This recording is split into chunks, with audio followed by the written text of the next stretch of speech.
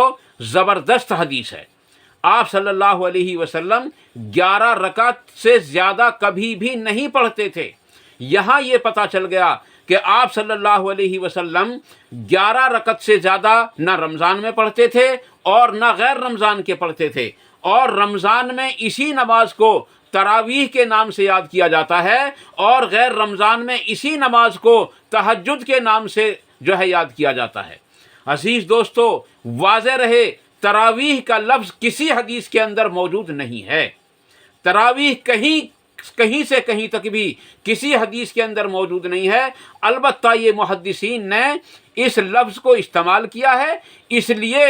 ہمیں اس الفاظ سے کوئی اختلاف نہیں، بلکہ ہم تراویح کا نام نہ لے کر زیادہ تر ہم قیام اللیل کا نام لیا کریں یا تہجد کا نام لیا کریں، تاکہ نبی اکرم صلی اللہ علیہ وسلم کی حدیث سے جو چیز ثابت ہے وہ ہمارے اندر میں آ جائے، اور اس کے بعد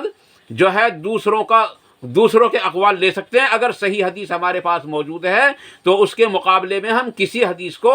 کسی اور کی روایت کو، کسی اور کی بات کو قبول نہیں کر سکتے۔ عزیز دوستو حضرت عائشہ صدیقہ رضی اللہ تعالیٰ عنہ فرماتی ہیں کہ آپ صلی اللہ علیہ وسلم جب 4 رکعت پڑھتے تھے تو ان کی طول یعنی وہ کتنا لمبا قیام کرتے تھے، ان کا طول یعنی کتنا لمبا رکوع کرتے تھے، ان کا طول یعنی کتنا لمبا سجدہ کیا کرتے تھے، ان کا طول یعنی قعدہ اخیرہ کتنا لمبا ہوتا تھا، اس کے اور ان کی خوبصورتی مجھ سے نہ پوچھ۔ عزیز دوستو پتہ یہ چلا کہ آپ صلی اللہ علیہ وسلم جب اس نماز کو پڑھتے تھے تو لمبا قیام کرتے تھے، یعنی قرآن کریم کی تلاوت زیادہ کیا کرتے تھے، رکوع لمبا کیا کرتے تھے، اور بعض روایات سے تو یہ بھی پتہ چلتا ہے کہ آپ صلی اللہ علیہ وسلم نے ایک مرتبہ 1 رکعت میں سورہ بقر پڑھی، اور جتنی دیر میں سورہ بقر پڑھی گئی تھی اتنا ہی لمبا آپ نے رکوع بھی کیا اور اتنا ہی لمبا سجدہ بھی کیا۔ حدیث کی سند اس کی صحیح ہے، گو میں اس کا حوالہ اس وقت نہیں دے سکتا کیونکہ میرے ذہن سے نکلا ہوا ہے۔ ہاں اگر کسی کا یہ سوال ہو کہ یہ حدیث کہاں ہے تو میں اس کو تلاش کر کے بھی دے سکتا ہوں۔ عزیز دوستو آپ فرماتی ہیں کہ 4 رکعت کے بعد آپ بیٹھ جایا کرتے تھے۔ اصل میں ترویہ کا مطلب ہے کہ 4 رکعت کے بعد بیٹھ جانا، تھوڑی سی دیر آرام کرنا۔ پھر آپ صلی اللہ علیہ وسلم پھر 4 رکعت پڑھتے تھے، اور حضرت عائشہ فرماتی ہیں کہ ان کا طول نہ پوچھ اور ان کی خوبصورتی نہ پوچھ، یعنی قیام کتنا لمبا ہوتا، کتنا اطمینان سے آپ قرآن کریم کی تلاوت کرتے، رکوع کتنا لمبا ہوتا، سجدہ کتنا لمبا ہوتا، قعدے میں کتنی دیر تک آپ دعائیں مانگا کرتے تھے۔ عزیز دوستو اگرچہ یہ الفاظ پورے کے پورے جو میں نے آپ کے سامنے پیش کیے ہیں حدیث کے اندر موجود نہیں ہیں، لیکن حدیث کی تشریح جب کری جائے گی تو یہ الفاظ اس کے اندر موجود ہوں گے۔ عزیز دوستو پھر حضرت عائشہ صدیقہ رضی اللہ تعالیٰ عنہ فرماتی ہیں کہ میں نے نبی اکرم صلی اللہ علیہ وسلم سے پوچھا، یا رسول اللہ صلی اللہ علیہ وسلم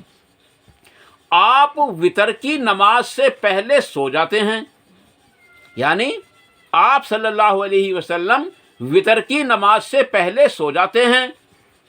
تو اس سے پہلے کے الفاظ میں پتہ چلا کہ رمضان ہو یا غیر رمضان ہو، آپ نے تراویح یا تہجد یا قیام اللیل 8 رکعت سے زیادہ اور وتر کی نماز کو لگا کر کے 11 رکعت سے زیادہ کبھی نہیں کیا۔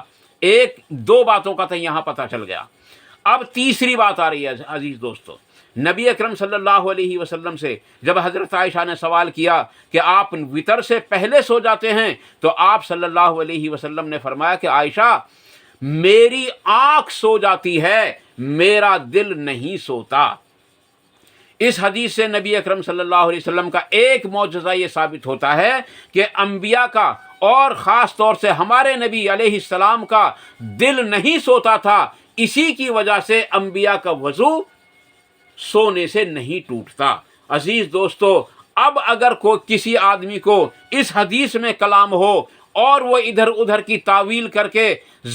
جبرن یوں کہے کہ جی نہیں تراویح کی نماز 20 ہے، ٹھیک ہے 20 پڑھو، کوئی بات نہیں ہے، یہ 20 اس وقت غلط ہو جائیں گی جب کوئی یوں کہے گا کہ 8 رکعت تراویح کی نماز غلط ہے،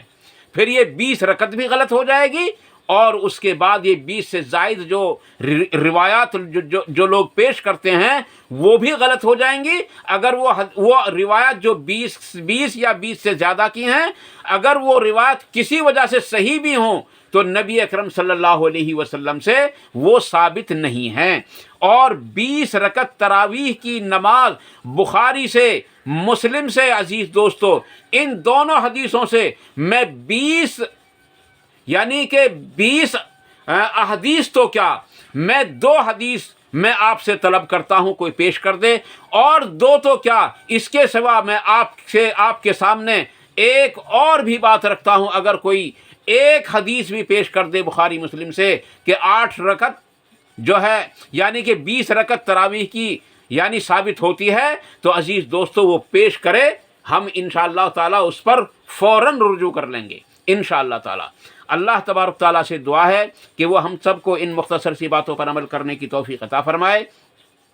اور اگر کوئی بات غلط نکل گئی ہو تو ہمارے دلوں سے اس کو دھو کر صاف کر دے، اور ہم سب کو اس سے معاف فرمائے، اور حق باتوں پر ہم سب کو عمل کرنے کی توفیق عطا فرمائے، حق باتوں کو ہمارے دلوں کے اندر راسخ فرمائے، حق باتوں پر عمل کرنا ہمارے لیے آسان فرمائے۔ وآخر دعوانا ان الحمد للہ رب العالمین، والسلام علیکم ورحمۃ اللہ تبارک و تعالی وبرکاتہ۔